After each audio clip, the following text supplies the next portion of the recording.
Welcome back to Good Morning Football. You can tweet the show at #GMFB Jets fans. We want to hear from you as we flip it over to Will Selva out in the newsroom in Culver City with more. All right. Thank you, Kay. Appreciate that. And thank you for cleaning up that table with the Hall of Faces. That was starting to freak me out there a little bit. Either way, great bit from you guys. We got some news for you. We know the Redskins like their selection of quarterback Dwayne Haskins. Head coach Jay Gruden went so far as to say the rookie has a presence similar to that of Panthers quarterback Cam Newton. Now, Gruden isn't the only member of the team to feel fortunate about having the Ohio State product on the roster. You can also add the name safety Landon Collins to the growing list. Collins telling the latest Rap Sheet and Friends podcast that he thought Haskins was going to his former team, the Giants. He believed that he was the one guy that D-Men needed the most, but when they picked Daniel Jones instead, Collins said Washington just stole the best quarterback in the draft. And from a rookie signal caller to a veteran one, Geno Smith is on the move again. His latest stop, Seattle. Smith is expected to compete with Paxton Lynch for the backup gig. Seattle is Smith's fourth team after stints with the Jets, Giants, and Chargers.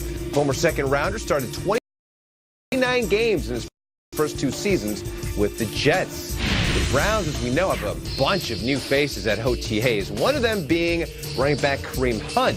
Hunt's acquisition, though, didn't come without controversy. The league suspending him 8 games for 2 separate physical altercations. Now that he has another chance, Hunt vowing to general manager John Dorsey that he won't make the same mistakes again. John Dorsey knows me very well.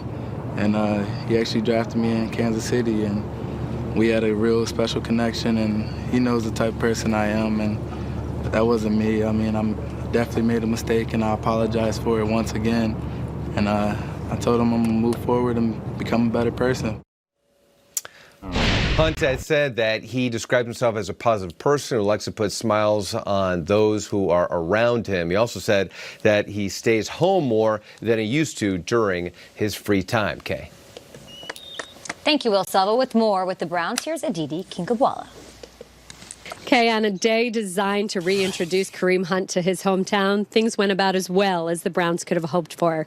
Head coach Freddie Kitchens said, "I love Kareem Hunt." And he talked at length about the circuit of local high schools Hunt has made this spring, talking to students about the mistakes he's made.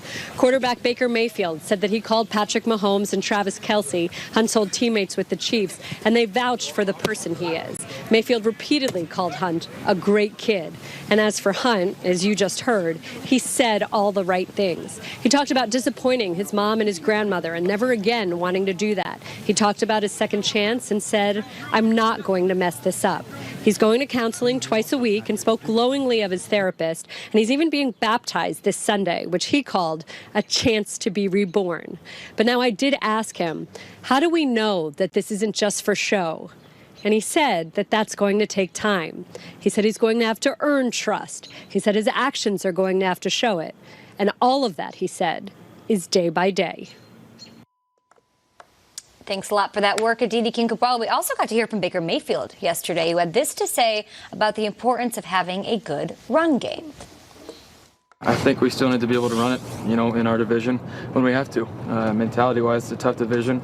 Yeah, people are talking about our receivers and tight ends, but we got to be able to run the ball, short yardage and cold weather, all the stuff like that. And so it's pretty important, and I'm hoping, everybody kind of overshadowing and not talking about the running backs kind of pisses them off. As good as Odell.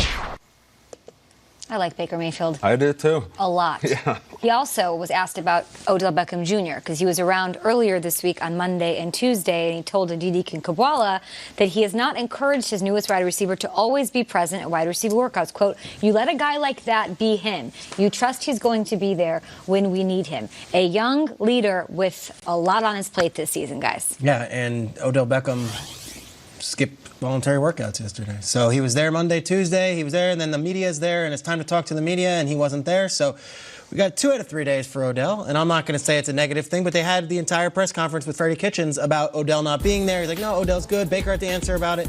So already there's questions about things. Now you're telling me who cares, right? Because I don't think it's significant.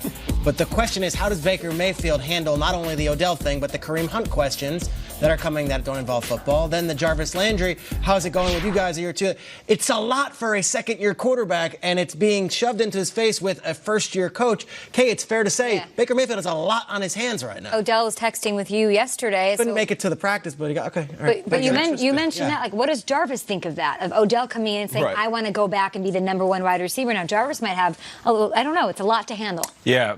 The Cleveland Browns had a lot to handle when they drafted Baker Mayfield. So I think they're all ready for this experience, because that's what it's going to be. Absolute rock star, starting with your quarterback and, of course, Odell and Jarvis. Now, Odell has already worked out with Baker Mayfield. This is when he was still a Giant. They would meet different cities. Most of the time it was L.A. They would throw on different campuses. So they already have the chemistry. Not saying that they're where they need to be for the season, but they do have chemistry. Now, Odell, as far as missing the voluntary workout, when I was texting with Odell a couple days ago, he was supposed to be in AZ. This is a personal conversation I'm letting you guys in on, because I'm headed to AZ soon. And his exact exchange with me was, yeah, I was supposed to be out there, which means he was going to go there casually to probably hang out, kick it, celebrate some type of event or birthday that's going on. He said, but I'm headed to L.A. to get right. I loved hearing that. I loved reading that, because I think maybe 5 years ago, he would go wherever the party was, because he's Odell. You get the red carpet treatment. You're a rock star. But the fact he said, I'm going to L.A. to get right, that means he's going to L.A. to train at a high level, even more so than what they would do in a voluntary workout. So for everybody who's wondering, why isn't Odell doing the voluntary workout? He's doing more of that in L.A. around trainers and nutritionists and dietitians than he would do in Cleveland. Different kind of dude. But for me personally, I got no time to worry about Baker Mayfield. Champagne problems. A lot of great players that might be a little bit mercurial. You ever hear these people are really wealthy and like, it's not as easy as you might think to be rich. You got a lot of people counting out. There's a lot of taxes. Shut up. You know who's got their hands full right now? Sam Darnold has his hands full. Yeah. Lamar Jackson has his hands full. Jimmy Garoppolo. Derek Carr.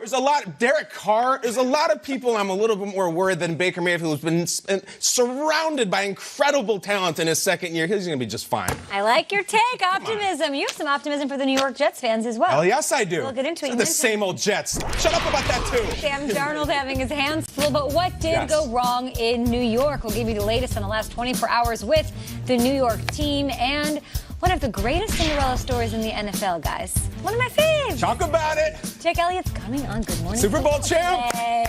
Lions.